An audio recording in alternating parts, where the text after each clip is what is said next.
Hə, dedi ki, Qaraca sortun inkişafını. Sənin əsas sahibi kimdir?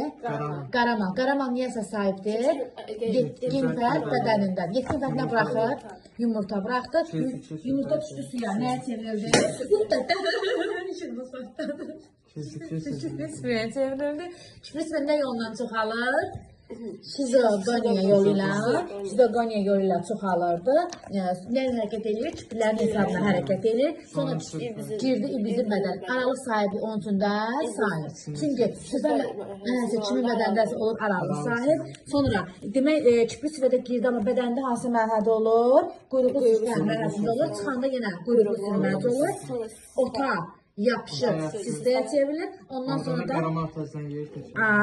hansı mərhələdə sormaca rast gəlinirdi?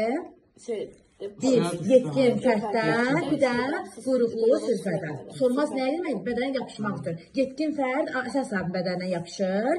Sormac isə, quyruqlu sürfədə sormac isə aralı sahibi bədənə yapışsın deyə nəyi var? Sormacı vardır. Tamam, öküz sortun əsas sahibi nədir Yusif? Əsas sahibi qaramaldır. İnsan. Çünki onun bədəndə olur. Nə buraxdı? Yumurta çıxdı. Hara düşdü? Ota düşdü. Otdan yedi qaramal. Qaramalın bədənində əvvəl altı qaramal düşdü. Və insan da yaxşı pişirməli. Ona yoxdur. Yastı qurtlar tipinin hansı sinfi var? Çiftlikçilər sinfi, sorucu qurtlar sinfi, leşəkli qurtlar sinfindən ibarətdir. Bunların hansı parazit deyildi? Ağplanar. Yəni, küplü qurtlar sinfi parazit, həyat tərzi ki, qalan kisi isə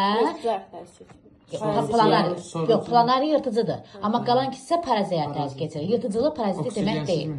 Bəli, kim? Parazit həyat tərzi keçirir. Amma ağplanari yırtıcıdır. Harada yaşayır? Suda yoxsa suda. Demək, bəli, suda olduğuna görə oksigenli mühitdə yaşayır. İndi dedin ki, müəllimə, bəs qaraca sortusu nə qədər sormacı var idi? Qarında var idi, bir də ağızda var idi. Funksiyaları nədir? Qarındakı yapışmaq üçün. Ağızdakılar yapışır, həmsi yapışır. Bəs ötküz sortu nə qədər sormacı var idi? 4 dənə idi, amma hamısı şey yedi. Həzm sistemi var idi mi ötküz sortu? Yox idi. Niyə görə? Aferin. Çünki harada yaşayır? Bağırsaqda yaşayıb, bütün bədən səthinə qidə.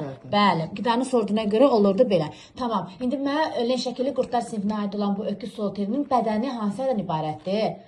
Başçı, boyuncu, minə qədər buğumdan ibarət. Finna ilə bunun fərqi nə idi? Finna ilə bədəndə finada var idi, amma finada yox idi, bunda var idi.